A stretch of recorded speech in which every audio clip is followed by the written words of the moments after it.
Robert Chapman is the publisher of the International Forecaster. It's too trite to say that the newsletter that examines world economic conditions and major events. It's more than that. He presents future headlines today and has been doing it for years. Look back on his track record. It's amazing. It's the worldview that you don't get on any of the managed news services.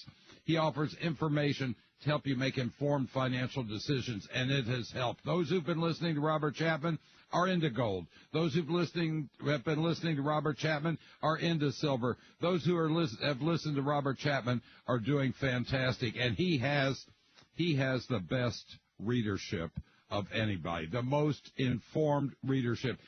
This last issue, he had a number of letters, every issue he does, of readers who write in. And I've never seen better questions or better explained things than his readers have done. You've got the best readers of any newsletter in the country, Mr. Chapman. Welcome to Erskine Overnight. Well, thank you very much. And if you noticed, a number of them were from outside the United States. And we're very happy about that. Yes, they were, but what the questions they ask are just so absolutely on point. These are people who are extraordinarily intelligent people who subscribe to your newsletter. Well, I'm glad, and I thank them. But there are a lot of people who are not in the intellectual upper crust of the world who are subscribers, and they understand, and they do quite well as well. And but getting it all over the world is really important because everybody's got the same problems.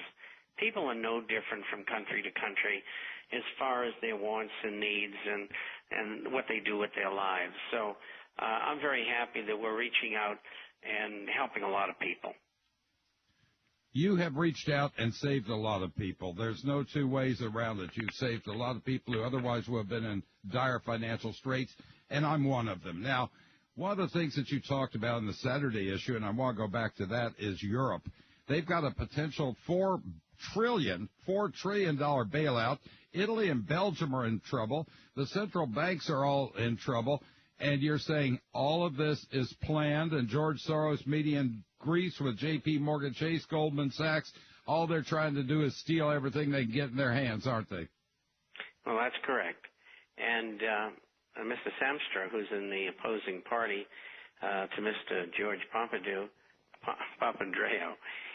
who is the PM of Greece at this time, and he leads a radical socialist contingent. His father, Andris, also was president in the 1980s, and he was a hardcore Marxist. And so what this illuminist, Papandreou, who is also a member of the Bilderberger Group, he wants to give away everything that's not nailed down in the country. 236 airports, the rail system, the electric, the gas, all the ports, all the islands, all the mineral rights as collateral on these loans. And, of course, all of that's going to be handled by J.P. Morgan Chase and Goldman Sachs, perennial bloodsuckers. And this is the situation they're in. There's an election coming up after Easter, and Mr. Papandreou does not have the votes to get his project to give away the country to the international bankers. And he probably will lose people in his own party because they realize that they will vote for such a thing. They'll never go to Athens to the House and the Senate as they have in the past. And so I think there'll be a standoff at that point when it's rejected, this giveaway. And they're going to give Greece an ultimatum, and Greece is going to tell them to go fly a kite, and they're going to default. And if they don't, they're fools. It's got so bad in Greece that you said in the last issue that you can't. The women are being told, don't even go out at night because we don't have the police to protect you. Well, that's right. Well, they have a lot of Albanians in the country illegally. And it's been a real problem in that country for some time, robbery, rape, and all those kind of terrible things. And now that there's cutbacks and there's less police, there's more chance for people to do evil things. And so, yes, it's not easy to go out at night. You've got two countries I want to talk with you about. One is Ireland. The housing values have fallen 43%. The first quarter could fall to 63%. Ireland's changing their government. They're not going to vote for anything regarding paying back anything. Iceland, and this I found to be amazing, on April 9th, 58.9% of the taxpayers voted that they should not be responsible for debts of a private institution, voted down paying back their debts the second time. I think this is a wave that's going to be starting. These people, when they get a chance to vote, not a Congress, but when the people get a chance to vote, they're turning down the European Union and Iceland. They're turning down paying back these debts to these banks, these debts that were created out of thin air. And they're going to do the same thing in Greece. They're going to do the same thing in Ireland. The people are saying, you're not going to bilk us so Goldman Sachs can make more money. They're fed up, aren't they? They certainly are, and it's worldwide. But Ireland's really get pierced. And what they've done, the politicians in the previous administration, they said the people will pay back the banks. The banks are the Alpha Group. Who's the Alpha Group? The black nobility of Europe. That's what it is.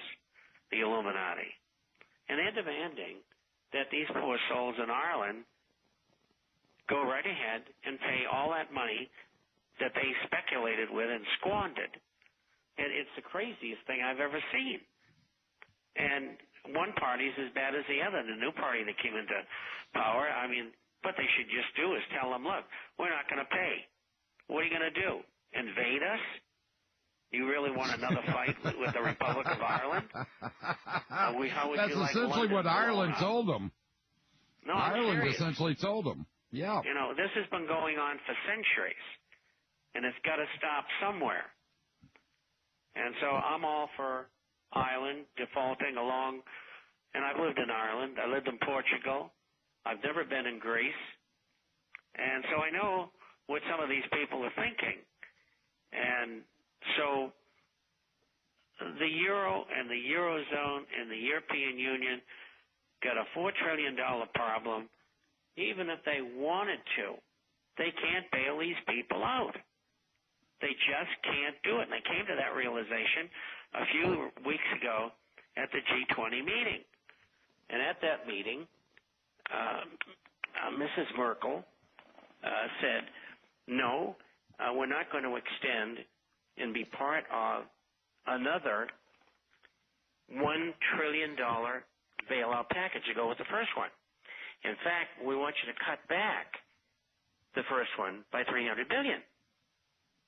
And she said, look, if the solvent countries, Holland, France, Germany, Austria, if they go do that, they're going to go bankrupt. So the countries who are bankrupt should go bankrupt. They should leave the euro. The euro should be disbanded. People should go back to their original currencies. And yes, it might be difficult, but so what? The euro's turned into a monster. And Germany would be very happy because all they do is pay everybody else's bills. Same thing for Finland.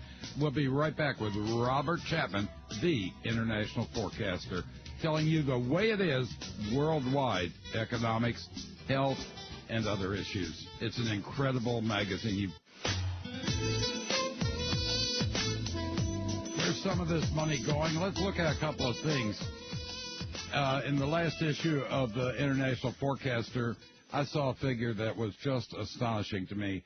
Mr. Chapman reported that hedge funds, the top 25 executives, got $22.07 billion.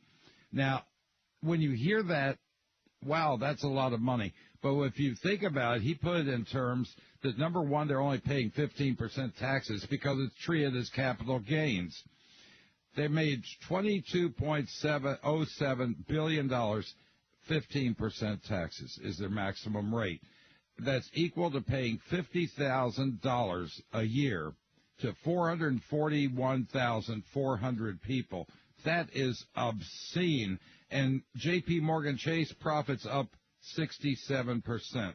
When you're looking at this type of pay, Mr. Chapman, there is no rationale for that type of pay to hedge fund managers. That is obscene, $22.07 billion, and only being taxed at 15%.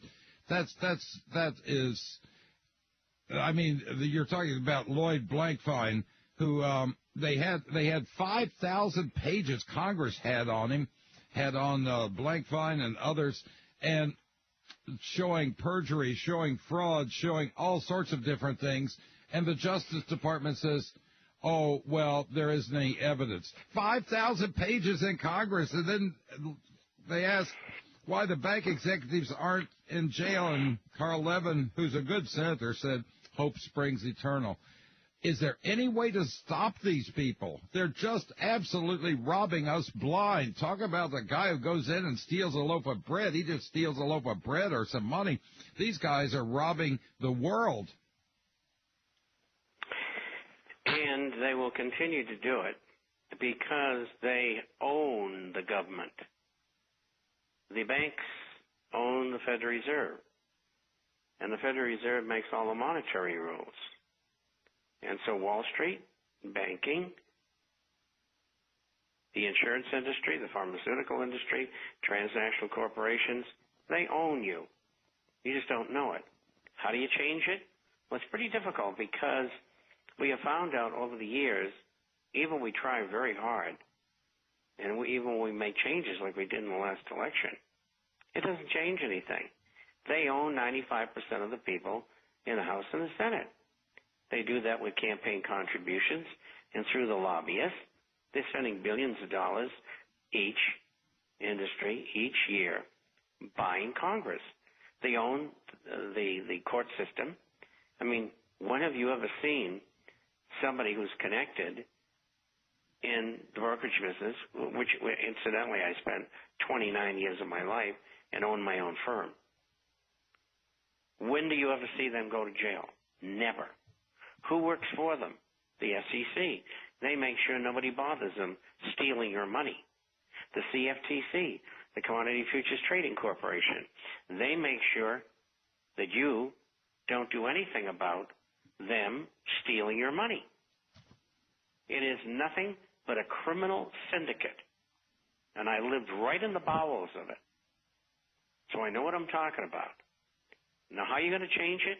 When you can't go through the House or the Senate and you can't go through the courts, there's only one thing left to do, and it begins with an R. There is, I mean, this is just, when you have figures like that, the amount of money these people are making and robbing us of, it is obscene. Let's talk about what's happening in housing in the United States.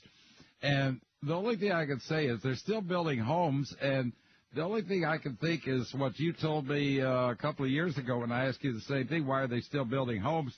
That's all some of these people know how to do.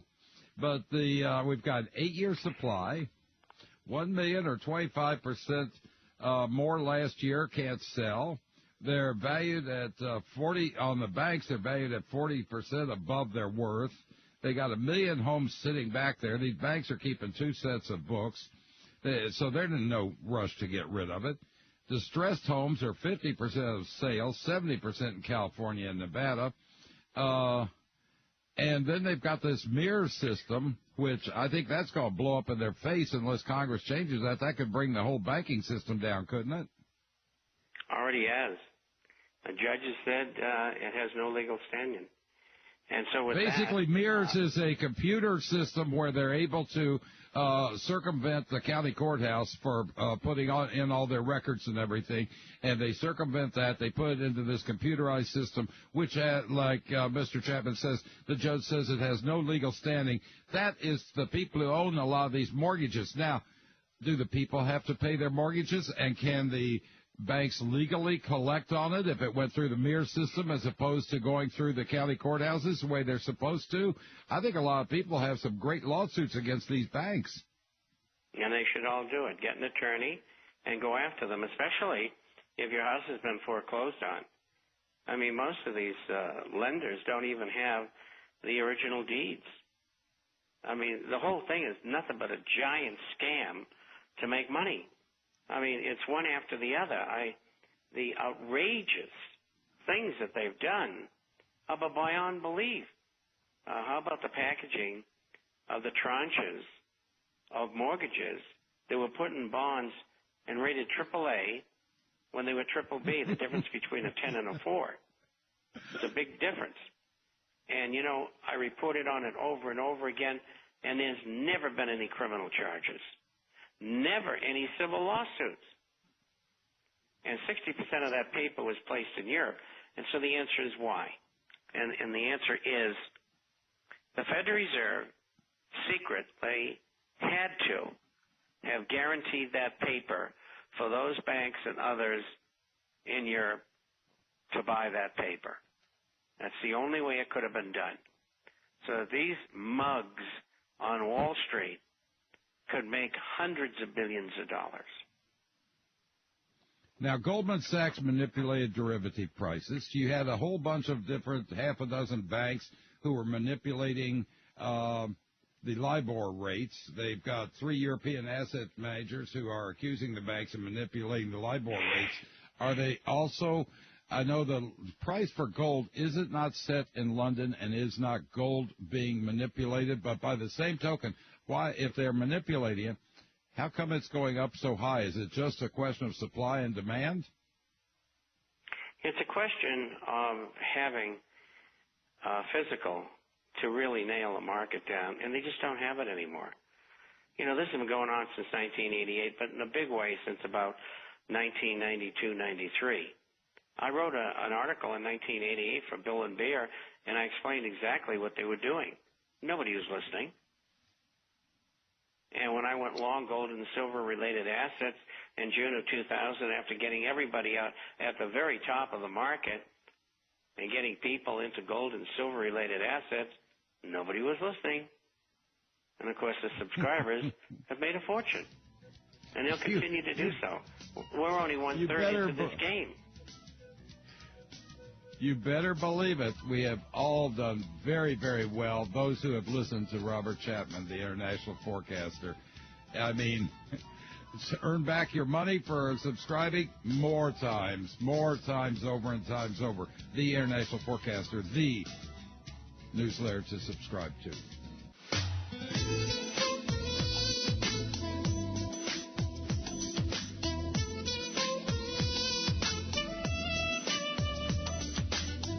Goldman Sachs said in January it was reasonably possible the firm could be liable for $3.4 billion in losses from litigation.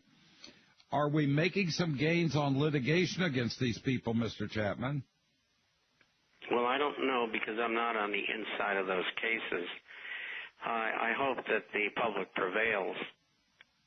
It's one of the core operators within this criminal conspiracy that works in Wall Street and in banking and on our government. I mean, people just don't understand the trillions of dollars that are being stolen. The crime element is enormous. Some of the things such as HUD get looted every year, trillions. I mean, the Pentagon, trillions of dollars are missing. They don't know where it is. It was stolen. Wasn't it Lloyd Blankfein who said he's doing God's work? Yes, he did. Which God is he following there? I mean, it's certainly no God that you or I would follow. No, I think it's probably Mammon. He is a perfect example of the slime that inhabit our country and run our financial system. And we allow them to do that.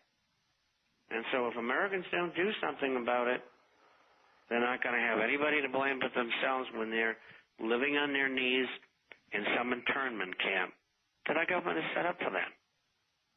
That's already set up. Brazil, Russia, India, China, South Africa, the BRIC companies, using their own currency, not dollars, to trade. They represent 40% of the world's population, 20% of the GDP. But they've got a little problem there. India, you say, has runaway inflation right now. China's inflation is anywhere from 10 to 30%, depending on the province. They've got some major problems with their own inflation rates and their own currencies, don't they? They certainly do. And, of course, they have high unemployment, and that's why they're heavy buyers of gold and silver. I mean, you look at the market today. The outside months is still trading. Gold's 15.08, up 9.10. And silver, believe it or not, 46.52, up $2.06 in one day. And I predicted this. And once we go over $50, it could swing $3 or $4 a day. Gold, once it passes 2,000, it'll start swinging $30 to $50 a day. And as it goes higher and higher, the numbers will get bigger. And we've been right on 98% of the time. So you're saying silver could be volatile either way, was what I was reading in the International Forecaster. No, it's going straight up. Until that short position is covered, silver is going to keep right on going. And I think they're going to default, or the Fed's going to pay it off. And we're talking anywhere between 90 and, I don't know, 500 billion. It's incredible what's going on. And the CFTC just stands there with their thumb in their mouth saying, gee, what do we do? And they call Washington. And they say, well, Mr. President, what do I do? He doesn't know. He's a dumbbell. Well, the other thing that I took great solace, the other thing, Mr. Chapman, I took great solace in was to see that Utah declared gold and silver as legal currency to buy anything within the state of Utah. You've got other states that are opening up their own banks the way that they did years and years ago. So the states are taking some positive action. They're saying, look, federal government, you've destroyed us financially, but we've got an obligation to take care of people in our states. I thought Utah's going to gold and silver as legal currency within Utah was a major thing. I think that was really showing, because the American people aren't going to take this lying down. They're fighting back in any way that they can, which I think is positive. That's right. But the situation will reach an impasse year, 2 years from now, both as far as currencies are concerned and debt, unemployment, and you're going to start having demonstrations, and then you're going to have riots, and then you're going to have revolution in many countries. And I don't want to sensationalize this. These are just the facts. Just think about it for a minute. If you can't use the legal avenues to try to get redress from what business and government has done to you, then you only have one other alternative. It's just like putting a rat in a corner. You don't want to try to get him out. There's no way that the people of the United States can pay back $14 trillion. And the only thing you're saying is that they're going to keep increasing with a quantitative easing 3, QE3, because they have no other choice, do they? None at all. And sooner or later, it'll lead to inflation over 50%, which is probably a couple of years down the line. And when that happens, that is called hyperinflation, when people get paid and they get rid of the money right away because it falls in value. So they buy food and clothing and whatever they need for the house, just that they don't have any money. And while all this is going on, gold and silver continue every day to reach new highs. And then you'll have a situation, perhaps, like you had in Weimar, Germany during the early 1920s, or in Zimbabwe recently, and you'll have a revolution. It's very simple. In Weimar, Just read Germany, history. It's all there. In Weimar, Germany, could you buy things with gold and silver? Did it maintain its buying power in Weimar, Germany? You could take a small gold coin and buy an apartment building. Really? You could take, in the United States, a gold coin in 1932. And this was legal then. And you could buy a block of buildings in downtown Chicago, because I know somebody who did it. Of course, they're deceased now, but that's not the point. That's where that's all leading to. There is no other investment other than gold and silver, coins, bullion, and shares. And during the Depression, this is really interesting. The market plunged 90% in 1933. Right. The price of gold was doubled. And gold and silver shares went up over 500%. During the inflationary recession between 1977 and 1981, the average gold and silver share went up 40 times more than gold bullion did. So we haven't even touched the surface yet in the price of gold and silver going up and the performance of mint-state graded numismatic coins as well as shares. You haven't seen anything yet. I mean, this is buy them and hold them. You're saying the next stop is 1650, and from there it's going to be 2,000 before the end of the year. And once it hits 2,000, sky's the limit. We're going to see up limits like you've never seen before. You have 44 million people in the United States on food stamps right now. We're going to talk a little bit about housing again when we get back, and much, much more on Erskine Overnight this Easter weekend with Robert Chapman, the international forecaster. Remember, an egg is a day's commitment to a chicken, but a ham is a lifetime's commitment to the pig. We'll be right back. Talking with Robert Chapman, the international forecaster.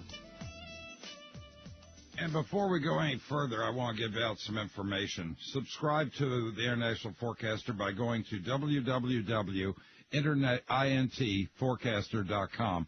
Now, when you go up there, he'll send you a sample issue. Subscribe to the International Forecaster, and I'll tell you why. It comes out twice a week, most every week, twice a week with information you're simply not going to find anywhere else. Information like you've been hearing on Erskine Overnight and other fine programs, because this is not a big money-making thing for Mr. Chapman. He is trying to get the word out, and he's very, very proud. When I hear that 65% of the people don't believe in global warming, then I'm saying you're getting the word out. When I understand that more and more people are aware of who's controlling the world, who's actually pulling the strings, it's not Democrats or Republicans. It's the elites who are above them. It's the shadow government of the banksters that's controlling the world. When you're looking at this sort of thing, then you're understanding that Mr. Chapman is getting the word out, and he's helping you not only survive, but in many cases thrive, which is very difficult during these times. He's helped me. I could tell you hundreds of people that he has helped by following his recommendations. Like he says, he's not 100% correct, but he's doggone close. He's about 98%. International INTforecaster.com. It's on ErskineOnRadio.com, where all you have to do is hyperlink, just click on it, or call 877-479-8178. I believe Ted Anderson still got his deal that you buy one little piece of gold and you can get the International Forecaster for free. If he does, that's the best deal going. 877-479-8178. 877-479-8178. I would say you'll be glad you did. It could be a question of survival, an absolute question of survival. Now, when we're talking about housing, Mr. Chapman, you're saying don't buy a house now. It's going to drop another 20% because of this huge backlog. Is America going to become a nation of renters, and is it not necessarily a good position to be a land or a holder if you're getting rent in at least, and you can buy a house for one-third of its value? Is that necessarily a bad thing? What's your thinking on that? Well, once you hit the bottom, history tells us it could last anywhere between 10 and 50 years. Does somebody really want to have an asset that's illiquid for that period of time? I don't think so. What you do is you sell your house, you take the money, you buy gold and silver-related assets, and then you can make enough money to pay cash for 1, 2, 3, 4, 5, 10 houses, if that's what you want to do. You got to remember, housing was never made to be investments. It's a place to live. that game is over permanently, especially in a country where there's enormous leverage and tax write-offs that are associated with houses. You go down to Europe, Central, South America, and Mexico, everybody pays cash. Doesn't that wake somebody up in America? That's the way you should do things. Now, we've got another 3 years till it hits the bottom, at least 3 years. So we ain't seen nothing yet. We ain't seen nothing on the gold and silver prices, and you've seen nothing on the housing. Another 20% you're looking for it to drop across the country this year, aren't you? That's correct. And there is no other place to go. And I'm going to have a real problem when the game's over, when everything is collapsed and gold and silver are worth what they are. Do I really want to trade them for anything? It's the thought. Will we be able to use gold and silver? I think we will, because there's always a market for it. Yes, people ask me that all the time. 6,000 years. Is there any better track record? I mean, gold and silver have been suppressed for years. And look what's happening. Here we are sitting here right this minute, and gold is $15.0690, up $8. And silver is $46.55, up $2.09 on the day. What are these markets telling you? This isn't a bubble. No, when it hit fleeing to quality.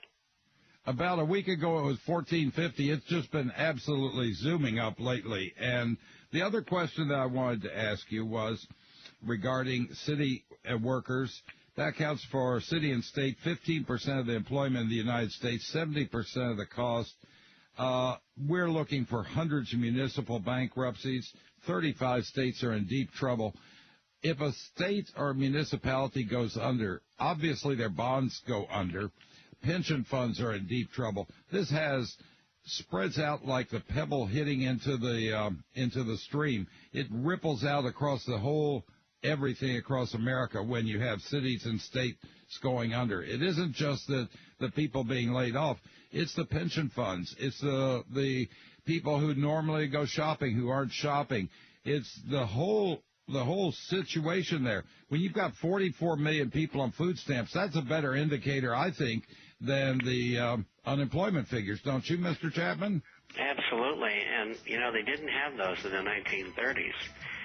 They had bread lines or soup lines, and those were the years when I was born. And they're going to have to, if they're willing, Congress, to cut, and they're going to cut Social Security and Medicare, you can bet they're going to start cutting food stamps and all these other welfare payments. Oh, wow. More when we get back on Erskine Overnight. The U.S. in 2009 spent 46.5% of the world's cost on armaments. Military took 44.4% of the taxes collected in 2009. We have over 800 bases in over 100 countries. Do we need this, Mr. Chapman, when we're falling apart at home? Should we be rebuilding Iraq? Should we be rebuilding Afghanistan when we need to rebuild Detroit? We need to rebuild, go any city you want to. When we've got all of this happening, do we need this type of a military? What are we defending at this point? The interest of the military-industrial complex and the ability of these secret groups behind government to be able to continue to drain the wealth of the American people. It is absolutely incredible what's going on. 234 golf courses around the world. I mean, you're looking at this, you're going, excuse me, and it's not that I'm against the American military soldiers. I'm not against the military soldiers. Most Americans aren't. I'm against the military taking such a huge over 46% of the military expenditures on this planet are done by the United States. Are we loved for it? I don't think so. No, we're hated for it. I know I live outside the country, and I've lived outside the country for many years, and I speak several languages, and I talk to people, and they say, look, we love Americans. We know what they're like, but we hate their government. I mean, you go to poll on Mr. Obama, 85% of them, like 85% of them, despise Mr. Bush. I mean, they know what's going on in America. They know that we don't have any choice. Everything is owned by the same group of people. This Easter, remember, the only time Jesus ever got upset was when he threw the money changers out. He didn't do it by accident when he walked in. He walked in with a whip and went after the money changers. Is there a difference between the money changers now and the money changers then? I don't think so. Do you, Mr. Chapman? Oh, I certainly do. They're 100 times worse now. More parasitical, more evil. You have no idea. I've read history. I've read the Bible like you have. These people are bad. So if Jesus came back, it wouldn't be whips this time. It'd be bazookas. And I can certainly appreciate it. But the same games being played, basically, except 100 times worse. Mr. Chapman, I wish you and Judy the merriest and the happiest and most joyous Easter. And I want to thank you for all that you've done. Please subscribe to the International Forecaster, internationalforecaster.com. The number's 877-479-8178. Thank you for all you're doing, Mr. Chapman. You have and you are making a difference. Make no mistake about that. You are making a difference in changing the attitudes of not just the American people, but people around the world. You're waking them up daily. Thank you for all you're doing. Well, you're welcome, and thank you all for listening. I'll see you next month. Next month, Robert Chapman, be sure to be here.